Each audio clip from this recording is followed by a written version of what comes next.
Ok. Donc, je vais vous parler de l'exemple de Chantilly. Alors, là, vous avez à peu près tout le collectif qui travaille sur ce territoire. Donc, à la fois avec des chercheurs, je vais présenter. Hein, et puis surtout un collectif de bénévoles, à peu près 420 personnes en mars 2024. Alors, le contexte, je ne vais pas y revenir dessus, mais bon, grosso modo, en 2050-2070, on va changer de biome en fait à Chantilly, et ça va être, enfin, les conséquences sont prévisibles, c'est-à-dire qu'on tend vers un changement profond de la forêt sur ce territoire. Alors, déjà en 2018, il y avait quelques signes avant-coureurs, et puis en 2018, il y a eu une alerte, hein. En rouge, là, vous avez toutes les parcelles en situation de dépérissement en 2018. Et donc, un désarroi du propriétaire, du gestionnaire, une prise de conscience des citoyens, parce que c'est une forêt périurbaine, donc avec beaucoup de circulation et de personnes qui traversent cette forêt. Et puis, les grandes questions, c'est qu'est-ce qui se passe? Et puis, venant des citoyens, prise de conscience a fait que tout de suite, la question a été comment pouvons-nous vous aider? Alors, le problème du dépérissement, c'est que c'est une association de malfaiteurs, hein. Est-ce que c'est le changement climatique, la gestion, le sol, l'histoire, la pollution, les usagers de la forêt, la pression du marché des bois, la faute à pas de chance aussi peut-être, autre, voilà. Donc, il fallait pouvoir traiter ce problème, mais avec une approche très holistique et très large. Alors, l'état des connaissances à l'époque, en 2018, c'est on avait des exemples, hein, de dépérissement, des forêts en crise sanitaire, notamment avec le guide du réseau du RMTA Force. On avait aussi des cartes issues de la recherche, du gestionnaire, du propriétaire, d'expertise externe. Donc, par exemple, la géologie, les trajectoires climatiques, la typologie des peuplements. Et ces informations étaient trop générales pour orienter les décisions spécifiquement sur Chantilly. Alors, quelle méthode on a adoptée d'emblée? Ah, il n'est pas branché. J'ai pas de courant. Désolé. Donc, on a d'emblée, pendant le Covid, on a tout de suite réfléchi à comment il fallait faire, et on, on a construit cette méthode de recherche participative et de recherche-action. Alors, recherche-action, c'est recherche et action. Alors, pour nous, en fait, on partage des jus de cerveau de scientifiques, des techniques, des opérationnels. On apprend des succès et des échecs de chacun. D'habitude, on se concentre sur les succès. Mais là, on est bien conscient que il faut aussi retenir de nos échecs pour éviter de les reproduire. Et puis, il faut aussi conserver ces informations, les diffuser, les discuter, etc. Alors, qu'est-ce qu'on a fait pendant le Covid? On a écouté euh, les acteurs, le propriétaire, les gestionnaires, les usagers. Donc, recherche-action, donc ce qu'on a fait pendant le Covid, on a pris en compte le désarroi face à la forêt qui se meurt. Et puis, on a commencé à formuler des questions pratiques de stratégie, donc l'aménagement de la forêt, et de tactique, c'est-à-dire les actions au quotidien. Ensuite, il y a ce que j'appelle les gentils organisateurs, donc les scientifiques, les propriétaires, les gestionnaires, les citoyens, les élus, les chambres d'agriculture, enfin voilà, le PNR. On a réfléchi pour transformer ce désarroi en thématique de recherche et d'innovation technique. Et puis, bien sûr, en mobilisant leur propre réseau, hein, le réseau des scientifiques, par exemple, pour moi, etc., pour monter des pôles de compétences nécessaires à cette recherche-action. Et puis, ça aboutit à une espèce d'immeuble, hein, de 35 actions formalisées, décrites, dont on a imaginé le financement progressif, raisonné, planifié, et puis mise en œuvre organisée. Quand je dis 35 actions, ce n'est pas 35 actions de recherche, c'est 35 actions. Dans ces 35 actions, il y a de la recherche, de la R&D et du D. Et en fait, c'est ce que disait Hervé et aussi Maxence, c'est-à-dire que l'urgence climatique fait que, on est obligé de faire tout en même temps, c'est-à-dire de cerner le problème, de le comprendre, de faire des projections, d'organiser l'action, évaluer et corriger, tout ça en même temps, et en capitalisant sur les connaissances au fur et à mesure, donc les connaissances scientifiques, techniques, etc. Et puis, comme je disais au début, bien conserver en tête ce qui a marché, mais aussi ce qui n'a pas marché.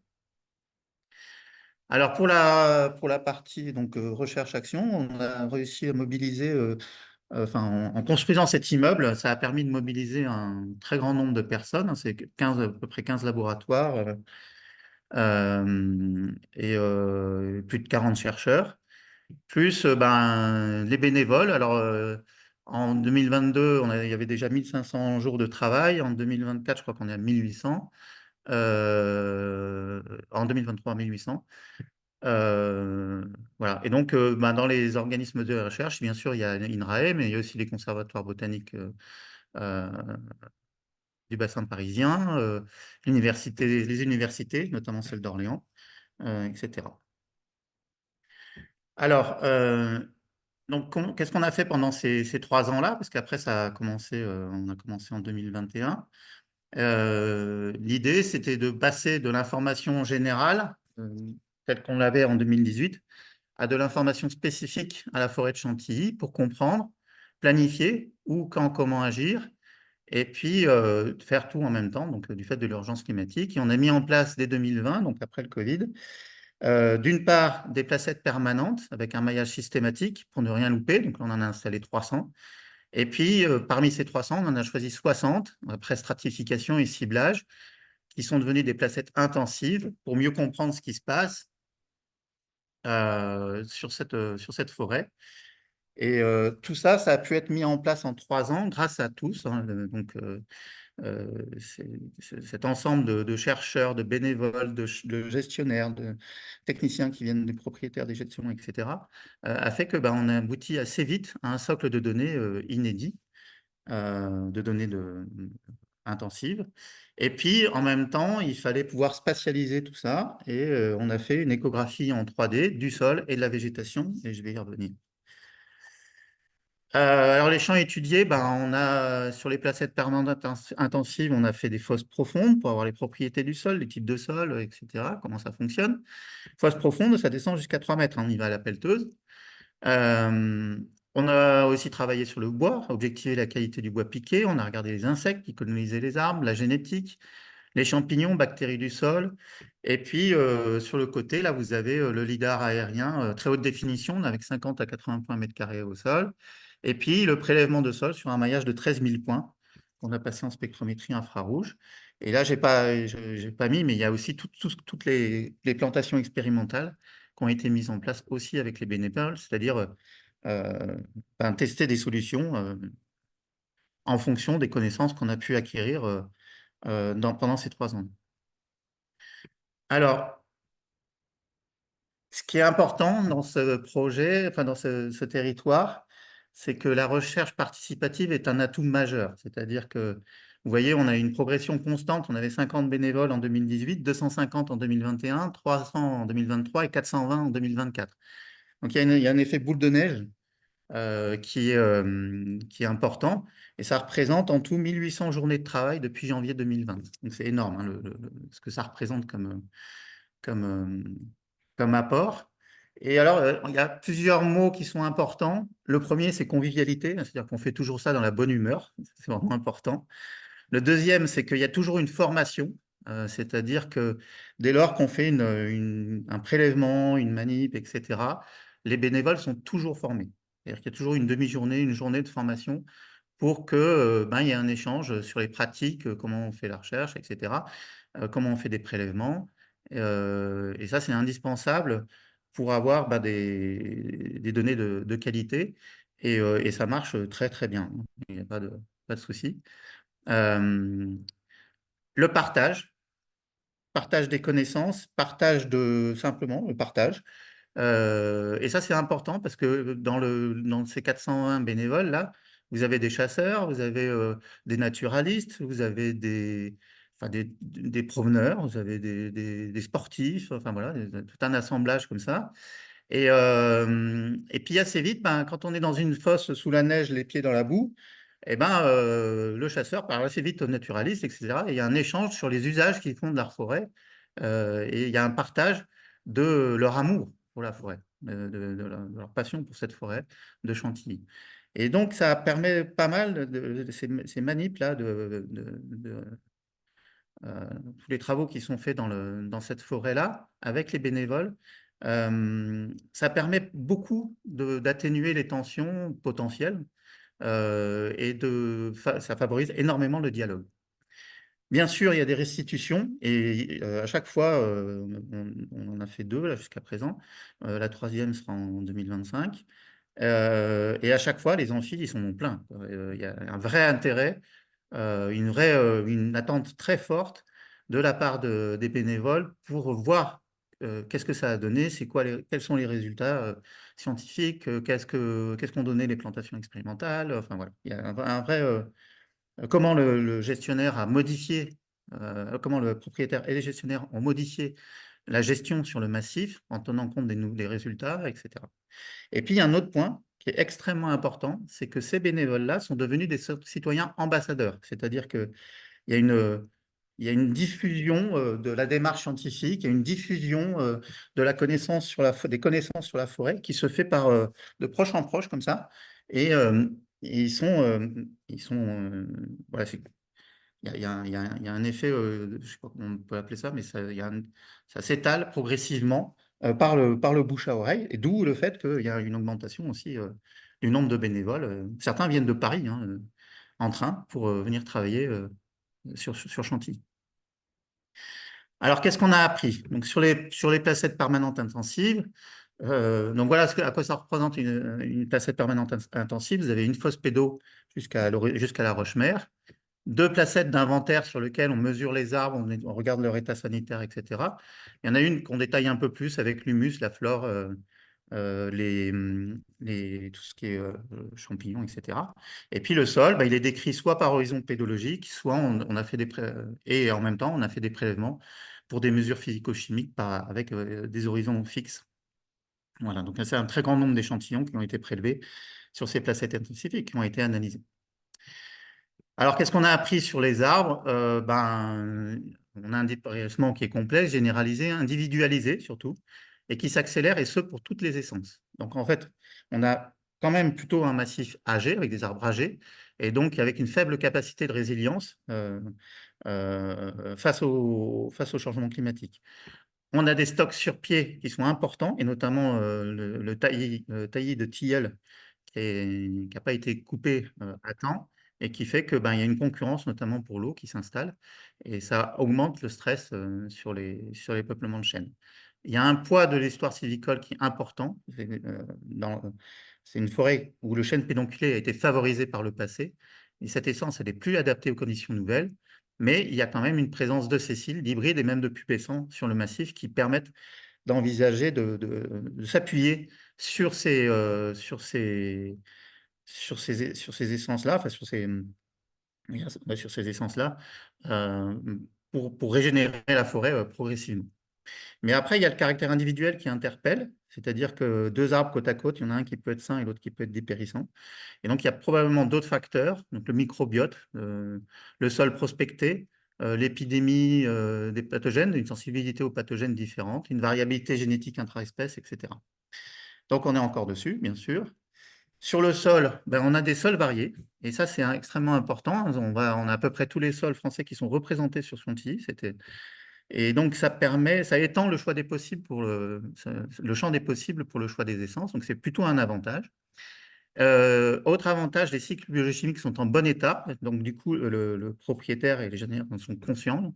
L'idée, c'est de préserver les sols au maximum avec des cloisonnements, avec le maintien de la fertilité par restitution des menus bois et des feuilles, maintien du couvert forestier, pour la régénération, mais aussi pour éviter de créer des pistes d'atterrissage pour les hannetons, par exemple.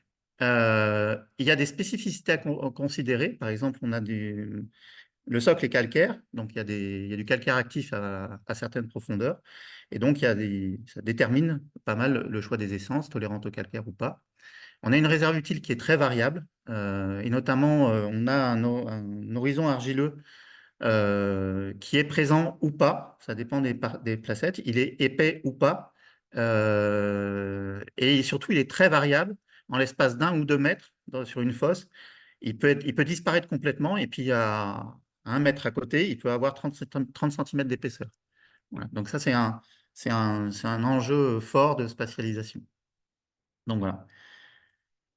Alors, ça, c'est bien pour comprendre, pour identifier les facteurs qui participent au dépérissement, mais ça ne permet pas d'avoir un outil de gestion, c'est-à-dire qu'il faut pouvoir zoner le massif de façon à pouvoir agir et définir où, quand et comment agir. Alors, cette histoire de cartographie, c'est pas neuf, hein. Là, vous avez une carte, un bout de carte qui date de 1766, qui est issu des archives du château de Chantilly, où déjà, ben, à l'époque, voilà, le massif était zoné, et puis chaque zone avait une affectation de gestion. Bon, alors, qu'est-ce qu'on a fait? Alors, du LIDAR, on a produit des cartes qui permettent d'avoir la ressource en bois, donc hauteur des arbres, et puis là, maintenant, on a les dimensions individuelles des arbres. Il y a à peu près 1,2 million d'arbres sur le massif. Ils sont tous répertoriés. On est en train de valider cette carte-là, en regardant sur le terrain si c'est valide ou pas. Donc ça, c'est la ressource en bois, où elle est, quelle est la taille des arbres. Ensuite, on a produit des cartes pour avoir des points d'appui pour le renouvellement des forêts, que ce soit en régénération naturelle ou en plantation. Donc là, l'idée, c'est d'identifier les points en rose que vous avez là. C'est des espaces de 16 mètres carrés, sans arbres ou avec un sous-étage, un petit sous-étage, sur lequel on peut installer des tout petits placeaux soit à favoriser la régénération naturelle, soit installer des tout petits placeaux d'arbres qui sont quelque part protégés par ce qui est au-dessus. Et puis, on a aussi fait des cartes de rayonnement au sol pour aider au choix des essences, tout bêtement, pour faire simple, lumière ou d'ombre. Et puis, depuis cette diapo, on a beaucoup avancé puisqu'on a les cartes d'usage ancien des sols maintenant. On a la carte de diamètre individuel. On va travailler cette année sur la spatialisation du dépérissement, donc avoir une idée du dépérissement, si possible, arbre par arbre. Et puis, on a la desserte. Donc, on progresse. Donc, ces cartes-là, elles sont tout de suite mises enfin, tout de suite. Ça dépend certaines. Donc, elles sont on est d'accord avec le propriétaire et avec le gestionnaire que c'est des cartes qui sont pour certaines provisoires et on les valide au fur et à mesure, mais elles apportent déjà des informations qui leur sont utiles. Et au fur et à mesure, elles sont validées avec les retours des données de terrain qu'eux font. Carte des sols, donc les 13 000 points de prélèvement, ça nous a permis de faire une typologie des sols sur l'ensemble du massif. Donc, vous voyez ce que ça donne, hein. Chaque carré, c'est 70 mètres par 70 mètres. Et on a identifié 7 types de sols qui sont un peu entremêlés, hein. Ça fait écho à ce que je vous disais, c'est qu'on a une grosse variabilité sur le massif. Et ça permet d'aider au choix des essences. On a aussi des cartes de type carbone du sol, hein, le stock de carbone dans le sol. Donc ça, c'est des services rendus par la forêt autres que la production de bois. Et puis, des variables qui sont comme le pH du sol, qui permettent ensuite de spatialiser des fonctions qui sont difficiles à mesurer, par exemple le fonctionnement microbien qui est lié au pH. Aurélie Deveau est en train de travailler là-dessus. Et donc avoir cette carte-là, ça permettrait de spatialiser quelque part une estimation du fonctionnement microbien sur l'ensemble du massif. On est en train de fournir les cartes de réserve utile maximum, profondeur d'argile, profondeur de calcaire actif, et puis un indicateur de fertilité chimique via le CSUR. Alors, un point important, c'est que c'est bien d'avoir toutes ces données, mais il faut qu'elles puissent être utilisées et puis être gérées en continu et visualisées ou utilisées par le propriétaire, gestionnaire, citoyen. Donc, on a mis en place avec le parc naturel un système où on combine les data centers INRAE, l'entrepôt recherche.data.gouv.fr. Donc, sur les data centers, on stocke toutes les données brutes, hein, LIDAR plus spectrométrie infrarouge du sol, ça fait déjà à peu près 5 téraoctets de données qui sont stockées. Dans l'entrepôt, c'est le stockage des données élaborées, donc par exemple les cartes, les rapports, les métadonnées, les programmes qui nous ont qui nous ont servi à traiter les données brutes. Tout ça, ça va être accessible en téléchargement libre, hein. On est dans la politique open data pur jus. Et puis, ben, ces données, elles sont moissonnées par le PNR. Elles sont représentées dans le WebSIG pour être visualisées soit par les citoyens, soit téléchargées par les outils métiers de l'ONF, du domaine de Chantilly, pour pouvoir ben, utiliser ces données-là pour la gestion. Donc, on a monté tout un chaînage qui est en cours là, des outils informatiques pour que ben, les forestiers ils aient les informations disponibles à tout moment, mais aussi qu'ils puissent alimenter les bases de données avec leurs informations, c'est-à-dire qu'on ait bien des allers-retours. Alors ça, c'est la recherche participative, et puis après, ben, il faut passer à la prospective participative. Donc, c'est des travaux, enfin, c'est Barbara Blin de Couleur Forêt qui pilote cette partie-là. Et donc, on a toute une palette de légitimité hein, avec la propriété autour de la forêt de Chantilly, les usagers, les résidents, associations, les médias, les professionnels locaux, les compétences forestières, que ce soit les chercheurs, les bénévoles, les techniciens. Et puis les occupants qui sont conventionnés, la société de chasse, France Gallo, il ne faut pas oublier que Chantilly, c'est la capitale du cheval. Ben, il y a toute une partie du massif qui est inaccessible les matins parce qu'il y a entraînement des chevaux sur les pistes forestières. Les mécènes, les locataires, etc. Et puis, je suis obligé de déplacer à chaque fois ma petite fenêtre. Là, c'est énervant, ce truc.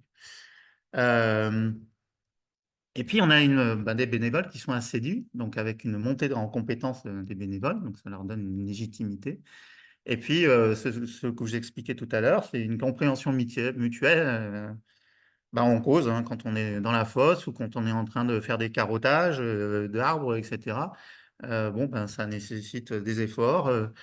Le temps n'est pas forcément adapté et ben, du coup, on partage les galères et puis on partage le bonheur de faire les choses ensemble et ça permet d'augmenter la capacité d'échange entre tout le monde. Alors, la méthode, alors on a construit la méthode, c'est-à-dire qu'on n'est pas arrivé avec une méthode toute faite. Donc Barbara a mené des entretiens. On a eu trois séances du COMEX. Le comité exécutif est arrivé assez vite dans la construction, hein. C'était dès 2020, même dès 2019. Donc le COMEX, c'est le groupe d'acteurs, donc propriétaires, le domaine de Chantilly, l'ONF, le parc naturel Oise Pays de France, le Conservatoire national de Bailleul, Jean-Charles Boquet, donc le représentant des bénévoles, ben, Barbara Blin enfin deux experts, Barbara Blin et Hervé Le Goulaire. Et puis j'oublie quelqu'un, bah, INRAE, pardon. Voilà. Voilà, donc ce COMEX-là, c'est là où on réfléchit, on discute, voilà, on partage les informations. Et donc la méthode, elle a été co-construite avec ben, des entretiens, analyse des verbatims, des réactions, voilà, utilisation de différents documents. Cette analyse-là permet ben, ça aboutit à la restitution des entretiens, une synthèse de représentation euh, de ce qu'est la recherche-action, et puis des projections, comment on va faire ça. Et puis, on a adopté une méthode. Et donc, elle est formalisée ainsi. Il y a ce dont parlait Maxence tout à l'heure, partager un socle en commun. Alors, socle en commun, c'est pas que les savoirs, hein, pour nous. Il y avait aussi l'idée des valeurs. Ça a quand même pas mal émergé du fait de patauger dans les fosses, hein. C'est-à-dire que ben, finalement, euh,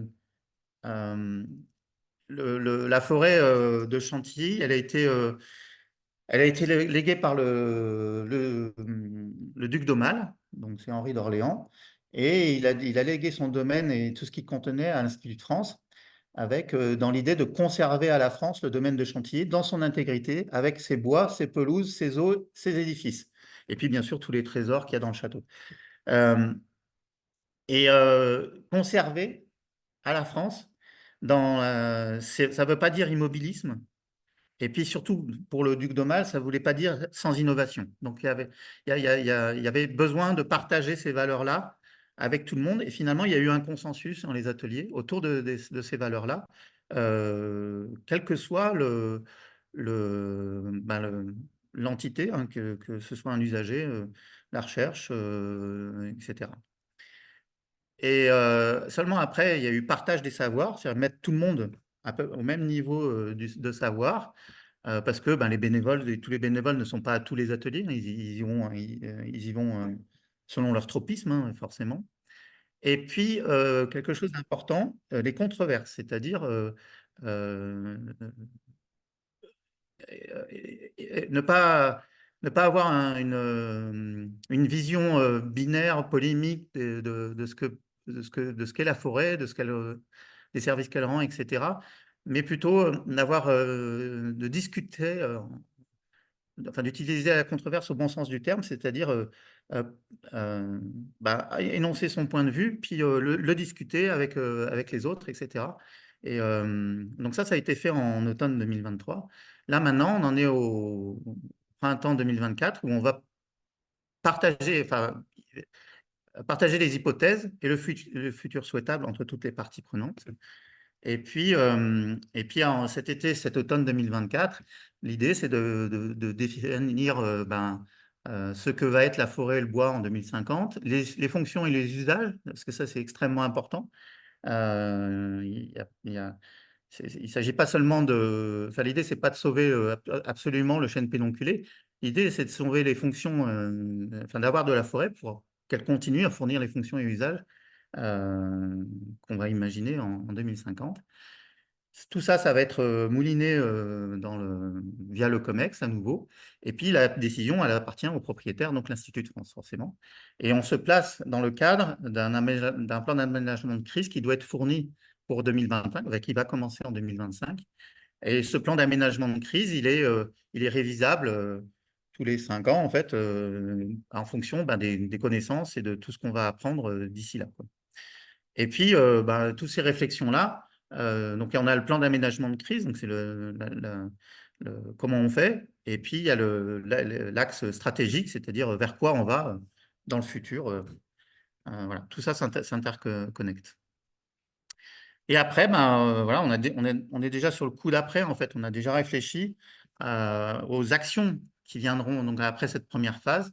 Donc, l'idée, c'est de rechercher et mettre en œuvre les solutions pour lever les blocages, imaginer, renouveler, suivre l'évolution du patrimoine forestier dans toutes ses parties, qu'elles soient biotiques et abiotiques. Et alors, le partenariat en 2023 était celui-là, donc avec beaucoup de partenaires. Je ne vais pas les détailler ici, hein, mais il y a à la fois de la recherche, des mécènes, etc.